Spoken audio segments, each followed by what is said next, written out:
and then no one overruns the slot they've had. When your time is up, you will hear this sound. John, I haven't checked you've got a sound, but do you have a sound?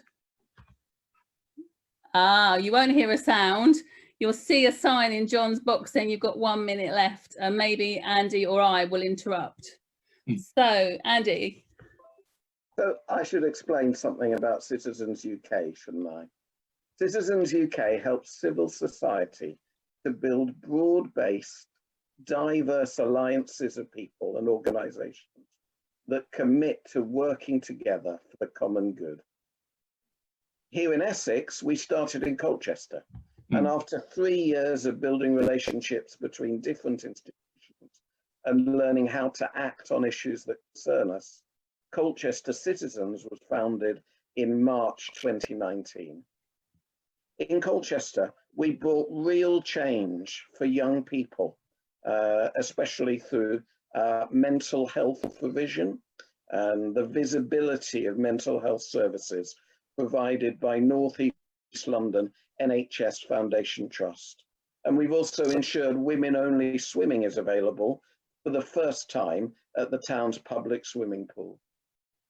We'd like to thank everyone at Nelft, who we believe some of them are watching us on Facebook Live, and also thank Colchester Leisure World for working with us to produce these positive changes.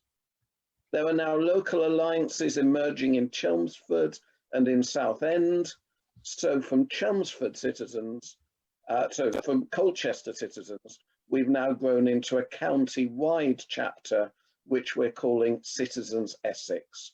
We're an alliance of 11 diverse organisations from across civil society, and together they represent around 93,000 people. Mr. Hurst, welcome. You've received a box of goodies today, and in that box you will find our impact and annual reports. You will also find a roll call of our members and a cake. I know, we're going to look at that cake later on some more, but isn't it fantastic? It is. It's wonderful. I hope it tastes as good as it looks. It's bounty.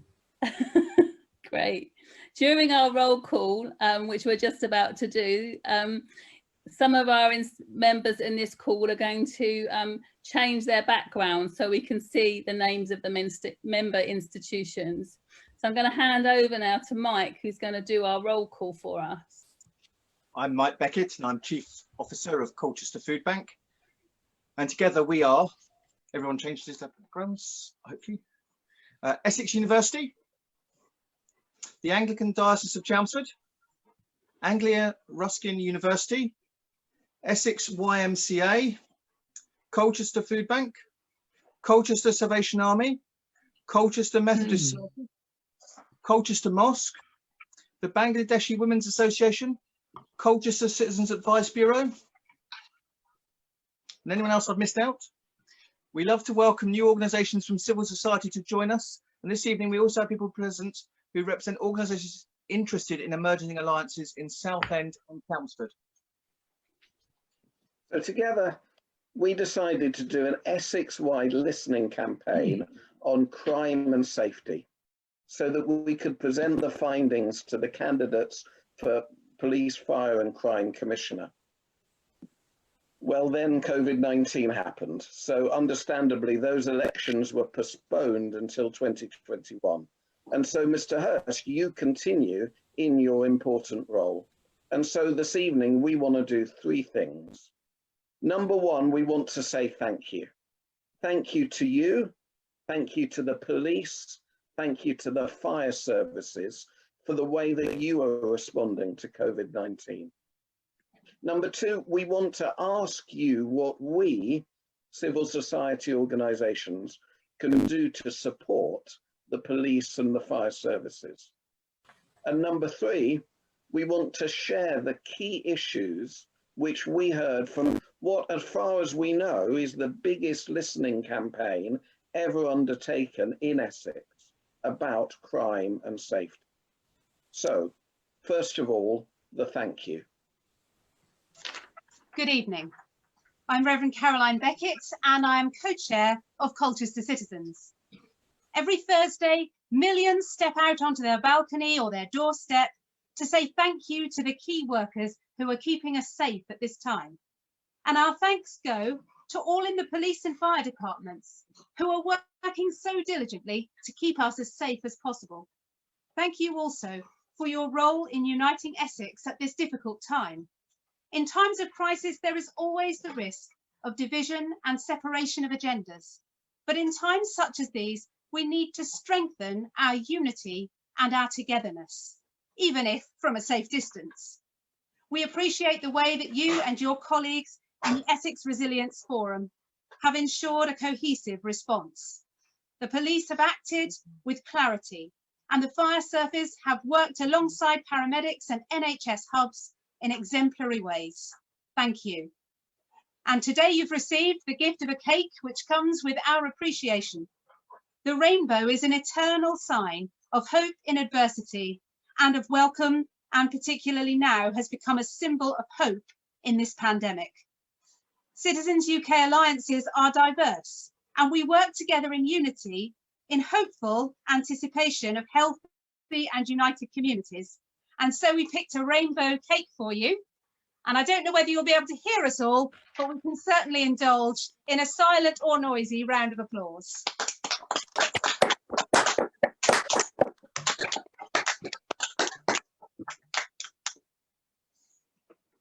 Okay, well, so for our second purpose of our agenda, Mr. Hurst, we're going to ask you to contribute for a moment.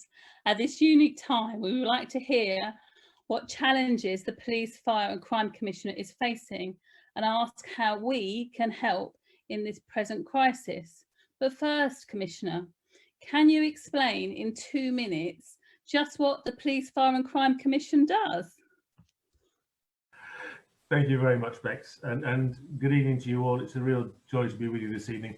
I can only say thank you for the thanks. I'll pass those on to the respective services who, as you say, are doing some outstanding work at the moment, both keeping our communities safe and indeed working with partners, as you rightly said, fire and rescue drivers driving for ambulances, and of course working as well to handle those when we've had unfortunate outcomes in particular circumstances.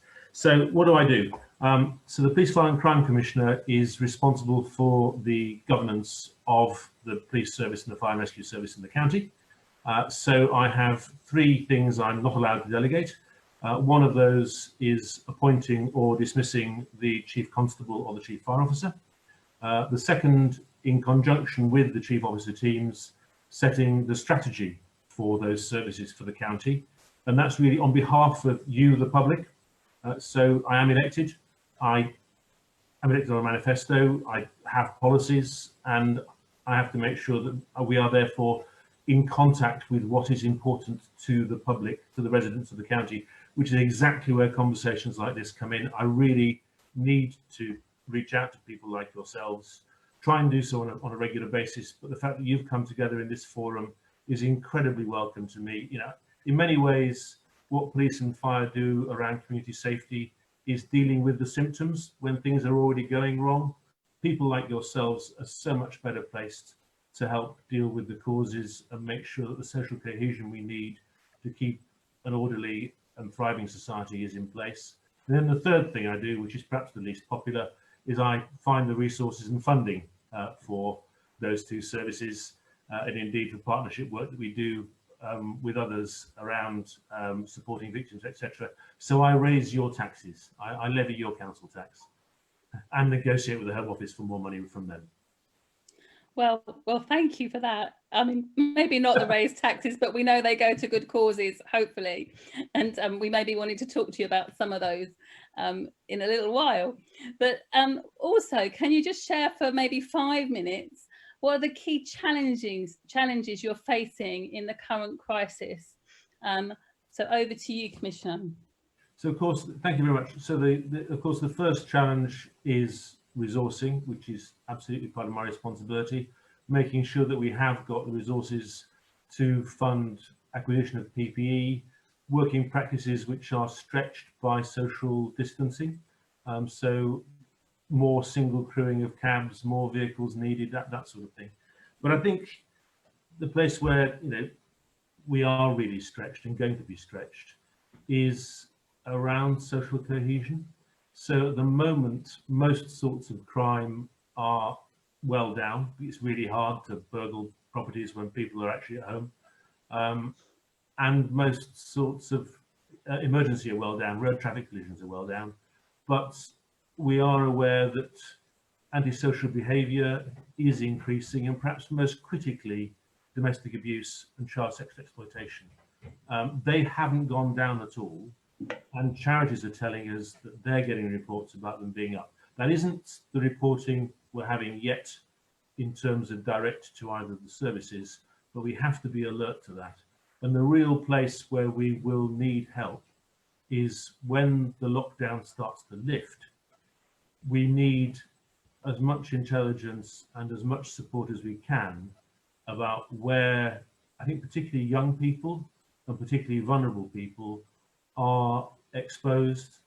And I think we'll see a bit of a backlog of reporting coming forward then. So I think having open channels with the groups that you're representing is going to be absolutely vital there for the information, and where you see need for us to try and support that need. I think protecting the vulnerable is certainly one of the key things that we're seeing we need to do right now and going forward. And we have a violence and vulnerability partnership across the county, which I'm lucky enough to chair. Lots of youth groups represented through the Essex Boys and Girls Clubs, education's there, youth services are there. I think we need to know more from civil society like yourselves. I'd really welcome more input to that. So I think, helping prepare that, and that's what a bit about this session is about, but also understanding when it happens that there is an open channel to my office, as well as to your local commanders, to your local police services, to your local fire and rescue services, so that we can coordinate really well and help those people who are going to be under enormous pressure at a time like this. Well, thank you so much for sharing those issues. Certainly there's a lot of food for thought there, and things for us to be thinking about as a whole community. We will take these issues away with us and explore any ways that we can respond, ways that we can work with you to keep the people of Essex safe at this time. Julia is now going to share briefly the results of our listening that we did around crime and safety. These were the results that were done before the COVID-19 crisis. Hello, I'm Julia, sorry Bex. I'm Julia Carr. I'm Senior Lecturer in Education at Anglia Ruskin University.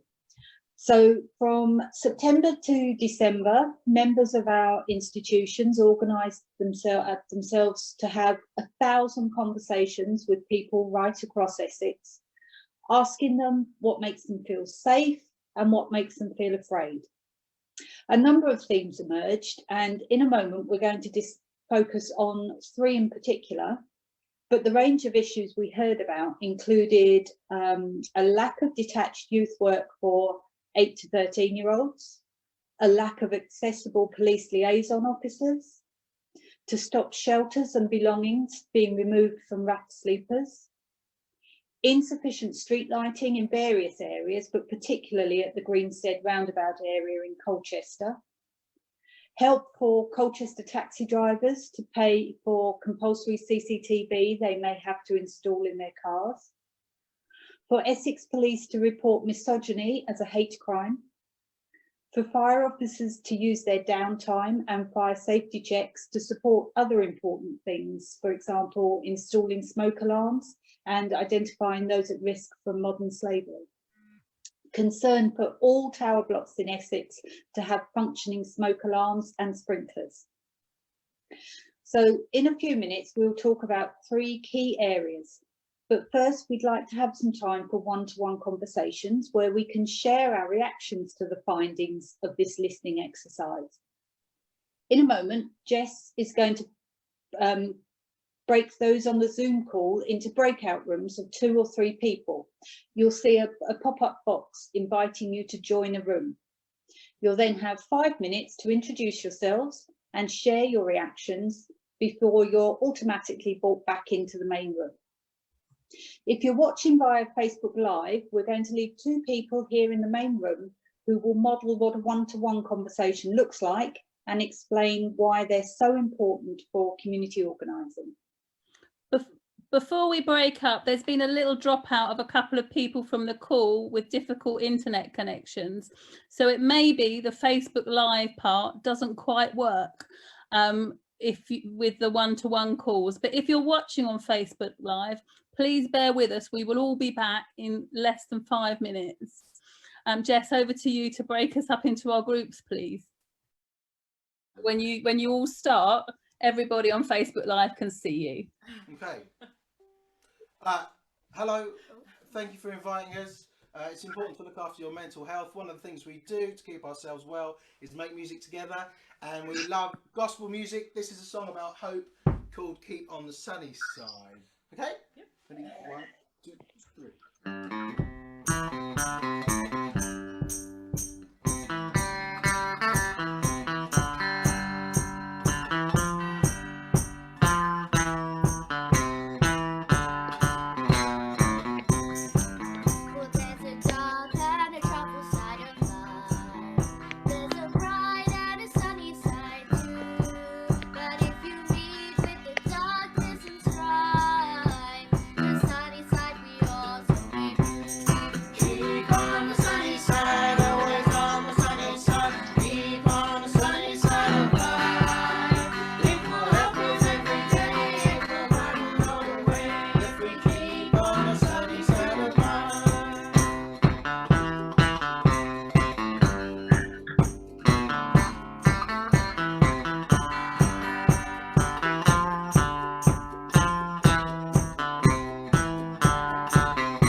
Right.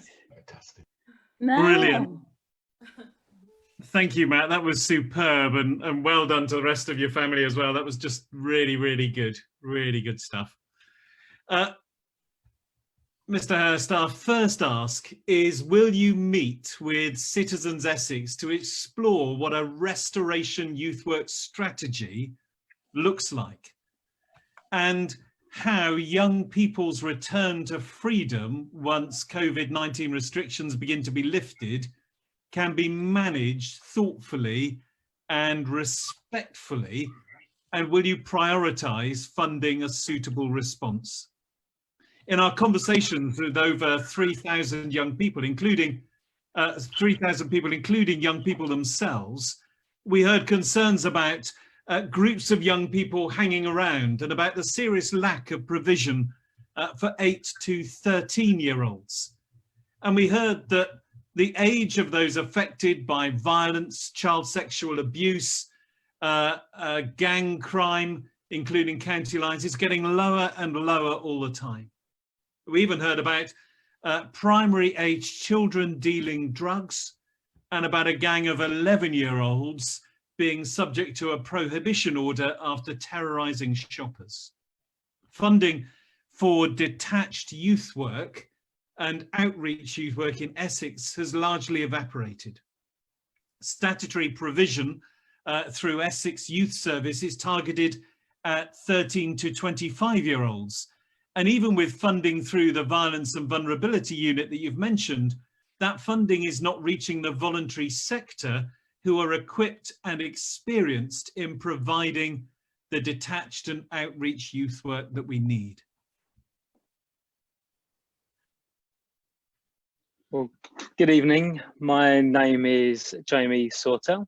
I oversee the work of the youth work charity Bar and Bus, which has provided mobile and detached based youth work in South Essex for the past 26 years. And in the past year has been generously supported by the Police, Fire and Crime Commissioner. So we're hugely grateful for that.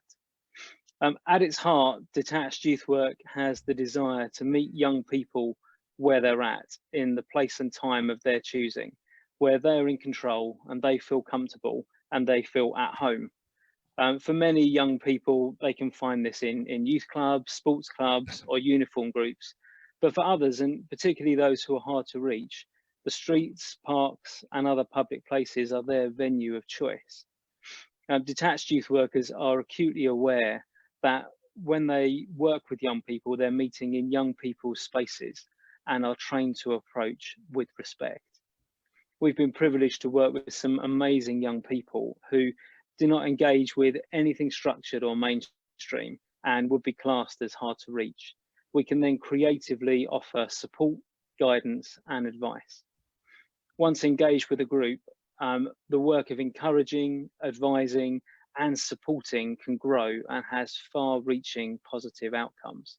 For example, by offering bespoke advice and support to help young people grow and develop, by providing positive activities for young people who have no other engagement, linking young people to wider support and services as required and wanted, safeguarding young people who would otherwise go unnoticed, and offering distraction and diversion from risky behaviours, including antisocial behaviour, gangs and county line involvement, and guidance around those issues. Currently, we're working alongside local police in Rochford and Castle Point, providing detached youth work during lockdown to offer education and encouragement relating to social distancing, reminding young people of their rights and responsibilities, and seeking to safeguard those who are vulnerable at this time. Going forwards, we have a specific plan of detached youth work as restrictions are lifted, knowing that whilst mainstream provisions may take time to gather momentum, young people will be out and congregating in public, and we want to ensure young people are supported to make that time as positive as it possibly can be, providing activity, listening to concerns, and helping young people come back together well. That Bar and Bus project is a brilliant example of a kind of strategy that is needed right across the whole of Essex as we seek to build a capacity of non-statutory youth work, especially as lockdown is lifted. So, Mr. Hurst, will you work with Citizens Essex to make this kind of detached and outreach youth work available for 8 to 13-year-olds as well as a strategic funding priority? And will you meet with us urgently to explore how young people's return to freedom, once the COVID-19 restrictions begin to be lifted, can be managed thoughtfully and respectfully? I'm guessing that's my cue, unless you had another speaker. No, that's you. That's your cue. Good. And the answer to you both, Jamie, Roger, is an enthusiastic yes. Not just an absolutely, but really, this is something that we know we need to do more of. And I think we've been doing some, which is why this sort of conversation is so valuable, because what you're clearly telling is we're not doing enough. And actually, it's not just enough, we're probably not doing it in the right shape either. There's some way we need to go beyond what we have been doing. I mean, I know we work with Bar and Bus. I know that we work with the boys and girls clubs. I know that we work with organisations like Kickoff 3, which is about linking with sport. We work with Southend United. We work with the Methodist Church in Thorpe Bay. We work with a lot of different non-statutory organisations in Springfield, in Braintree. It's such a big county, but I think it's not just the question of the scope. We spent about £170,000 through the Violence and Vulnerability Unit on supporting those sorts of organisations, your sorts of organisations last year. We clearly need to do more, but it's what you're saying about the detached youth worker and how you can reach out further to groups that truly are hard to reach. We're very proud of the police cadets. We're very proud of the fire and rescue cadets. We've now got groups of police cadets in pretty much every area of the county. Fire and rescue similar, well over 400 people in total. But you kind of have to want to be part of a uniformed organisation to do that. I'm not belittling it. I think it's a really, really useful thing to do, and the fire breaks that go with it, where we have had kids referred in, are really successful as far as we know in terms of stopping kids going off the rails, showing that actually there's something exciting and meaningful and fun and challenging that you can do, which actually is good for society. Not everything that gives you the adrenaline rush is actually a bad thing. But again, it tends not to be the ones that are hardest to reach who are coming forward to that sort of thing. So I think I really would more than welcome the conversation that you're asking to have. And I'm pretty sure as well that, we'll want to get the youth services from Essex, from Southend, from Thurrock involved in that. At the moment, I'm having a weekly call with youth service leads precisely about what you're talking about in terms of what happens when we lift the lockdown. And I think you're absolutely right that it is the gap. And Mike O'Brien from the county was saying 8 to 13 is where the real gap is. That if you're looking at the 13 to 18-year-olds, the provision's fairly decent. 18 to 25, there's a dysfunctionality between 17 and 19 where it gets a bit lost. But below that, the 8 to 13-year-olds, there's very little indeed, and we don't even know who they are. So the answer is yes, please. I'd very much like to join in. And the sooner the better, frankly. Excellent. So offline, we can make a date to some of us to meet with you and to take this conversation forward and to look at how both as a strategic priority, but also as a funding priority, we can see something happen in the very near future. Yes. Wonderful. Thank you very much. That's brilliant news.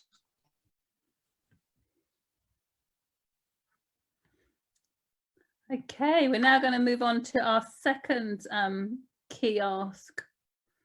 And I'd like to invite Sarah to share with us about that. Thank you. Thank you. Thank you, Bex. And thank you, Commissioner. So my name is Sarah Batts-Neal, and currently I'm a curate in Coggeshall, but from this summer I will be the Anglican chaplain at the University of Essex. Campaign. One of the results from the listening campaign, as you heard earlier, was that young people felt they wanted a better relationship, wanted a more accessible style of policing. Sixth form college students told us that building better relationships between the police and the public is most important. And Anglia Ruskin and Colchester Institute students all said that accessibility of the police was an important way to make them feel safe. And we have a quote from a year 11 pupil at Honeywood School who thanked police and fire service and said, and I quote, "I'm grateful at this time for all the support key workers like police are providing, and I'm sure many people feel a lot safer knowing that we are all being protected. The main thing that makes me feel safe in my community is the presence of police. I would also like to thank all of the emergency services at this strange time for their service. Thank you. Students said they'd found the police helpful. One told us of prompt support after a friend was in a fight and had a knife pulled on them. But others had had less positive experiences because different policing styles had affected their encounters with the police. First, from a 17-year-old male student, I have usually found older police officers are friendly and are just as interested to find out what we're up to if in a big group of young people, and ask questions in a respectful way. However, younger officers have always had a more hostile approach. For example, I was once sitting in Wivenhoe Park with a group of friends in the summer, and we were approached by a young officer who accused us of having marijuana and said he was going to search us despite us telling him we had nothing illegal on us. The other officer with him was far friendlier.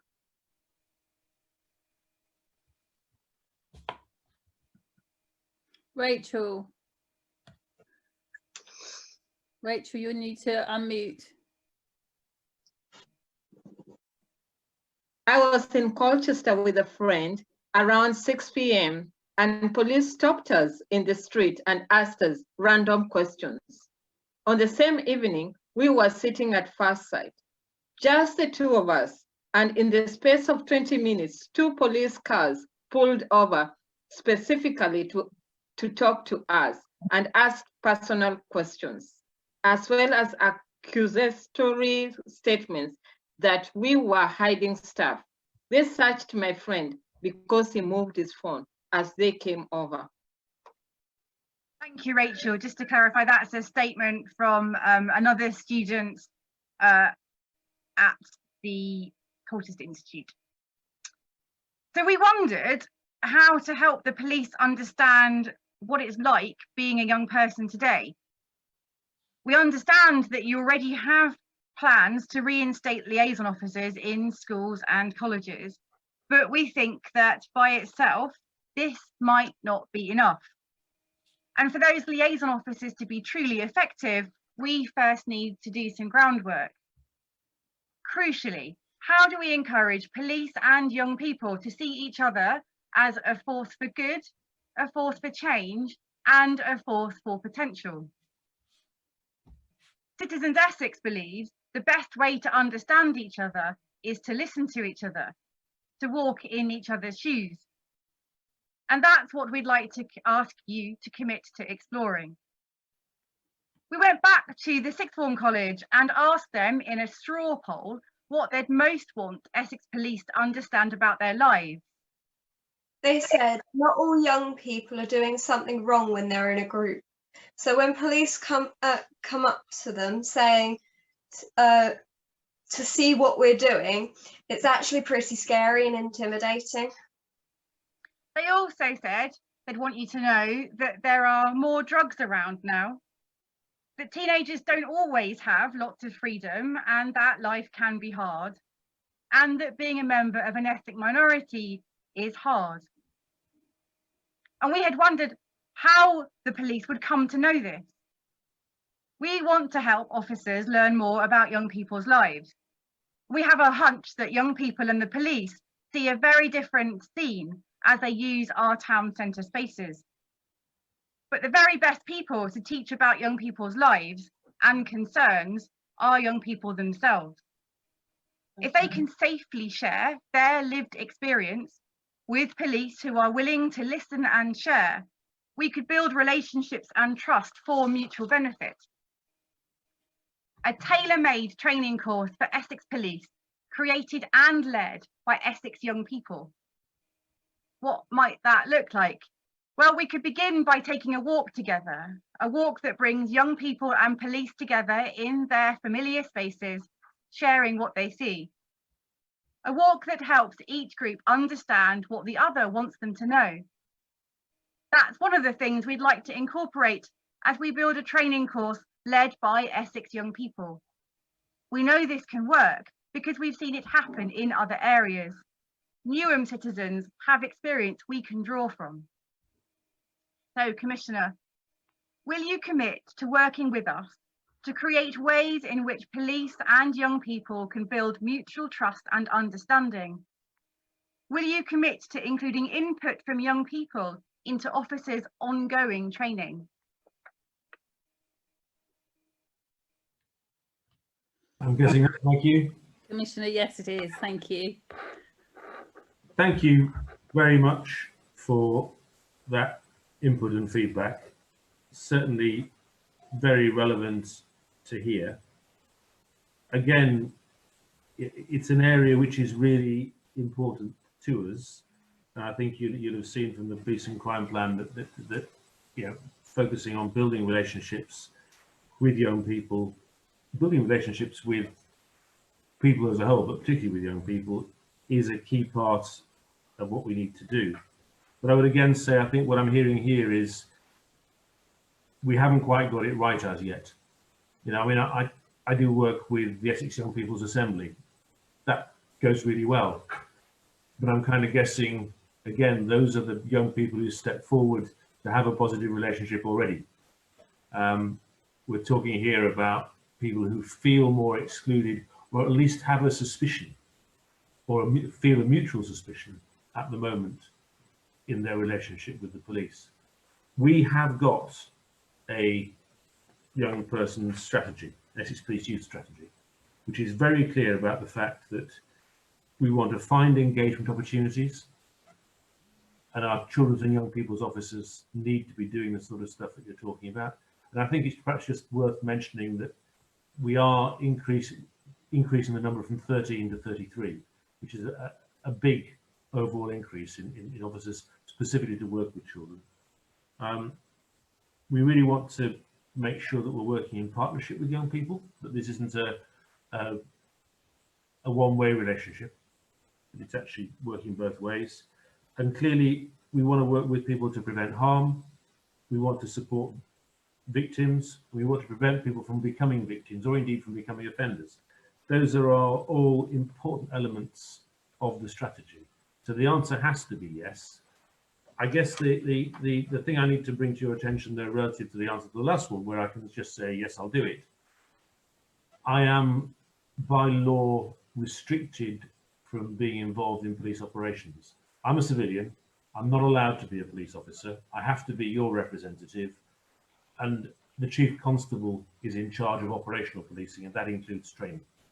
So I cannot say here and now we will do that. What I can say is, knowing this was on your list of issues, I have already had a conversation with relevant people, and I got an enthusiastic yes.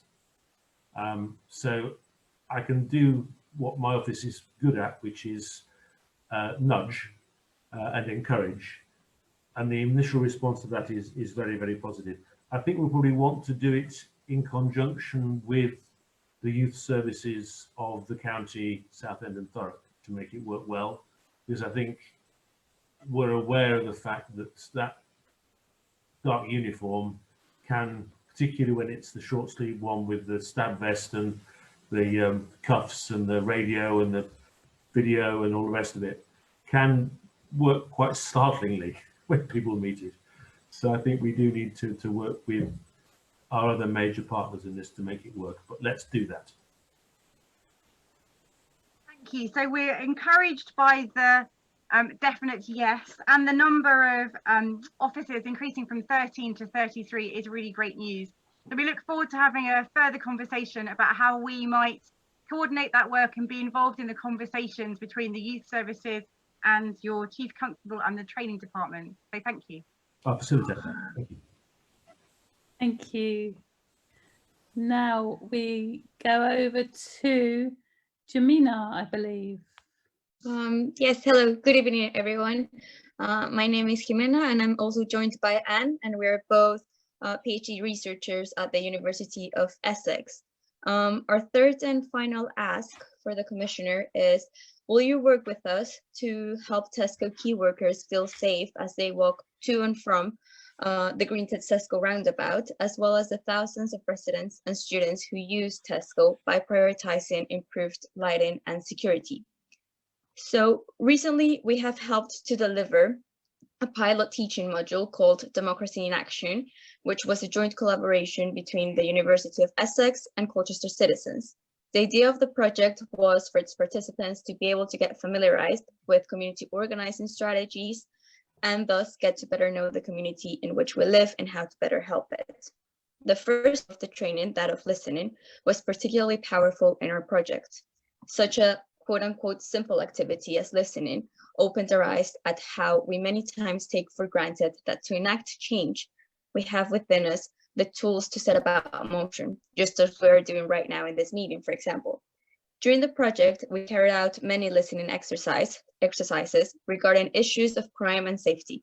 And since our very first exercise, one matter was being raised over and over again. Streets are too dark, and that makes me feel unsafe. We did listening exercises amongst module participants and in the university's campus, and we went to see the Colchester citizens member organizations. And in all of these instances, the matter of bad street lighting kept coming up. Many people said that they would not go into town after dark because of the fear that the dark alleyways represented. Members of the Methodist Church that we visited said that they would only join evening activities if someone would be able to walk them home afterwards. Volunteers at the food bank described how they always plan to have someone join the social gatherings who can bring a car along to ensure that nobody has to walk home alone in the dark. And within the student community, one particular spot soon became a clear issue, the Tesco underpass at Greenstead. Almost every student we talked to identified this as an issue, given that many students live in Greenstead and Tesco is obviously the grocery store that feeds the community. As we identified this problematic area, we went to the spot to do the listening exercise there with people passing by. And indeed, every person we would talk to would say that they do not feel safe using the underpass at night. 2 girls actually said that they would prefer going the long way around the street than using the underpass at night by themselves. One of the students actually went to take photos along the underpass late in the evening. It was impossible to see anything in these photos due to darkness. And the student said, of course, that she felt unsafe when taking the pictures as she was unable to see properly until she reached the main road again. Unfortunately, the lockdown caused by COVID-19 stopped our module right when we had reached this point. However, we think that the current situation which we are facing makes this matter all the more relevant. Undoubtedly, streets are emptier, which makes places that already felt unsafe before the lockdown feel even more so now. And Tesco key workers who are already putting their health safety aside to make sure we have access to food should not have to worry about their physical safety when they leave work or be so frightened that they pay for taxis to go home. More than 1,500 students could not return home before the lockdown, and they are still living in Greenstead or on campus and are facing this pandemic far away from their loved ones. They and all local residents should feel safe when they go to buy essential groceries. Everyone deserves to feel safe in their community. And so we want to ask you, Commissioner, will you work with us to help Tesco key workers feel safe as they walk to and from at the Greenstead Tesco roundabout, as well as the thousands of residents and students who use Tesco by prioritizing improved lighting and security? Commissioner, over to you. Thank you both, Anne and Jimena and Bex, of course. So can I just clarify one thing maybe before answering properly? This is not about part night lighting. So this isn't late at night after 1 AM. This is actually during the ordinary hours of darkness. Yeah. As soon as, for example, in the winter, as soon as it gets dark around 4 PM at night, the feeling of unsafeness comes about. And the underpass just isn't lit. Okay. So I think I grasped the problem. Obviously, it's a very specific problem around that particular area, but from what you're saying, you've got feedback about people being concerned about more than just one area. I'm not directly responsible for street lighting. That is a county council function. But I do know a lot of the county councillors very well. And I think probably the thing for me to do here is actually to find out more. I mean, you know, I can sit here and say the people you're talking to shouldn't be so scared because Greenstead isn't a particularly high crime area. I mean, I've pulled the stats on it and it's not. It's about where you'd expect it to be given the density of population, but that's not the point. The point is that these people are feeling scared and there's a particular place where they are feeling under particular threat. Underpasses are notorious, we know. And I think what I need to do is actually pick up the phone and talk to Councillor Young and say, you know, what's happened so far. I don't know if you've had any dialogue with your county councillors so far. Fine, then we just need to make sure that that happens, that the evidence is channeled through to them. And I'll also have a word with the district commander, Chief Inspector Huddleston, and see if he feels that that particular site, because the data I got was around Greenstead area roundabout in total, not specifically about the underpass. His local officers may have a more particular view around the risks to that underpass, which perhaps we need to express as well, better to the county councillors involved and see what we can do. And also, I mean, I think it's Councillor Young, Julie Young is the specific county councillor for the area, but I also know the cabinet members really well who will be making the decisions, so I can raise it with Councillor Bentley and people like that as well. And indeed the leader of the county council if we need to go that far. Excellent. Well, thank you. So just to confirm that you will help us to get in contact with everyone who has the authority to make these decisions, such as the councillor and the cabinet members. I think the first thing is to presumably come through Bex and make sure the link between that you actually have the dialogue with Councillor Young, who is the councillor for the area, and we'll see how far we can take it forward like that.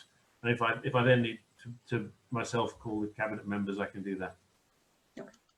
Thank you for the clarification. Thank you. Commissioner, thank you. And just to state that in our 1,000 conversations across Essex, the street lighting issue was the most mentioned. So once we sort out Greenstead, it is not impossible. We might be coming back to you and your team with a few other areas that people are concerned about as well. Let's be targeted, shall we? Well, I'd like to say thank you, Mr. Hurst, for hearing the results of our listening and for joining us tonight. And I just want to kind of recap and clarify the things that have kind of been agreed, just so we can all go away with a clear sense of, you know, thank you and clarity. I think we're pretty clear about the things you said yes to and the things you can and can't commit to. But let's just round up those things. So I'm going to go back to our first ask, and that was around the detached youth work and for 18 to 13-year-olds and that gap that we've identified, and you've really given a resounding yes to meeting with us, to making that both a strategic and a financial priority really, and working out ways to do that as we come out of this lockdown situation and move forward. Can I ask you, when can we, or what timescale do you think we can have for arranging that meeting, that first meeting, whether it be by Zoom or however we do that? What timescale can you commit to for that meeting around that? I think we should do it via Zoom or Teams or whatever it is that's the best video medium, yes. And I'm sorry, I didn't hear you. Was that next week? I said next week, yes. Oh, fabulous. Thank you. I honestly, I couldn't hear you. The thing dipped out with the sound. It's all right. You could have said 10 weeks and I would have, you know, asked you again, I think, if you could do it sooner. But next week would be absolutely amazing. Thank you. And then in relation to the second ask about, you know, involving young people in the training of police officers and how they liaise with young people and that concern, we're delighted that there are more police officers involved and committed to being involved in liaising and working with young people. That increase you told us about of 13 to 33 is fantastic, and we appreciate that you're not responsible and you don't have control over how the police officers are trained. But again, it'd be great you're committed to meeting with us to explore how we can do that with the police. Was it the police commander? I think it's with the senior officer responsible for that area. Brilliant. The senior officer responsible for training. Yes. Superb. Thank you so much. And then finally, really, this thing about the street lighting, that Greenstead underpass is a huge issue. Greenstead area, thank you for looking up the figures, and it's quite reassuring to know that it's not any more dangerous than anywhere else, really. And I'm sure people in those areas may feel really reassured by that. And Essex does remain a low crime county, which is a good thing. Well, that's really nice to hear.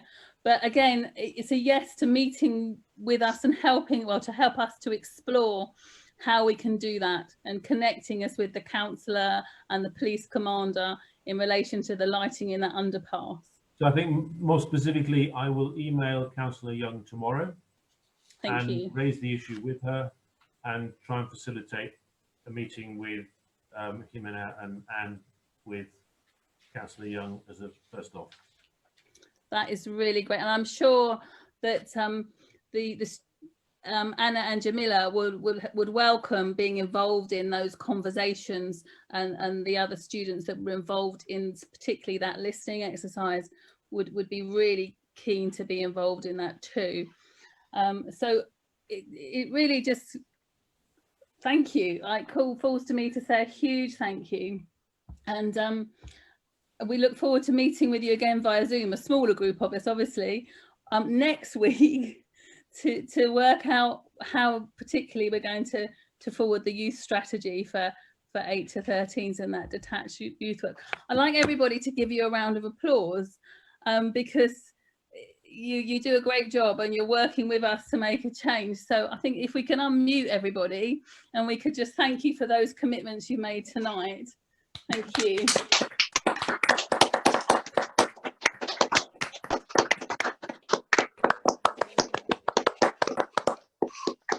So we're coming towards the end of our time together, but I now need to hand over to your team for setting this up.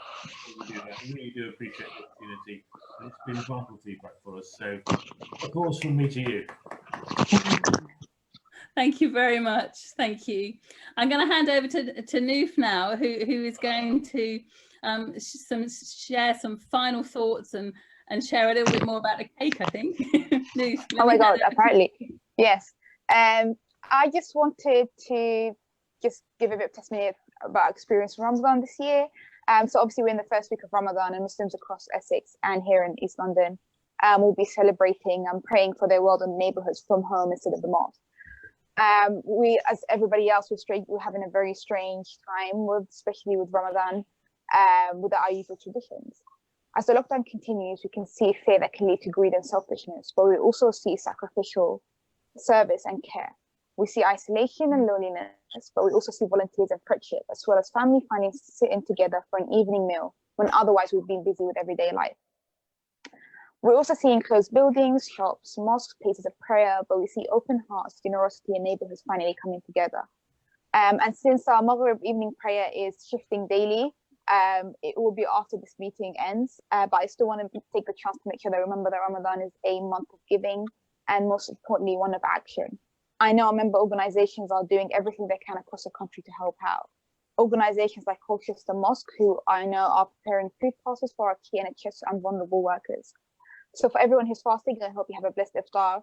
And to you, Mr. Hess, I hope you enjoy your rainbow cake. Thank you. So Noof, thank you. Noof is a student at Anglia Ruskin and is involved with citizens in Chelmsford. So thank you for that. We were going to celebrate the breaking of the fast, but we're a little bit ahead of time. I know, yes. And that was partly our planning. You've told us this afternoon that the breaking of the fast finished after our meeting finished, so we can't quite do that. But I think it would be just lovely to. Is the cake handy, Commissioner? Let's celebrate together with colourful cake in about 10, 11 minutes. We can do that. I'm going to hand over to Andy now. Can I just clarify, Commissioner, if I may? We're at the end of our digital assembly. We have loved meeting with you. We really have. Would you be in favour of a meeting like this, but with less of us, to be honest, every quarter or so? Would that be appropriate? I would be delighted to do it every quarter, and it doesn't have to be less of you. That's entirely up to you. Yes, well, I think it's, to be honest, it's rare for me to get a gathering of so many representatives of different groups across the county with such meaningful insights. I do try and do as many public meetings as I can. Dan will tell you that we do well, dozens, probably 60 or 70 a year. I think this needs to be prioritised, because you clearly have got reach and insight which we will only benefit from sharing with you. Well, thank you. Our aim is to work together with you, not work against you, for the well-being of the people in our towns, our villages, our city, our county. So thank you again, Commissioner. Thank you to the PFCC team for joining us this evening and engaging with our Alliance. Yes, and thank you. And for everyone watching on Facebook Live, and for those members of this Zoom call that aren't yet members of Essex, Citizens Essex, or Colchester Citizens or Chelmsford Citizens, please do get in touch via the Citizen UK website at www.citizensuk, all one word, .org. And please do get in touch with us via that, and we'd love to work with you. So go well and keep safe. I'd like to say good night, everybody. Thank you for joining us this evening. Thank you. Thank you. Good night, Commissioner. Thank you.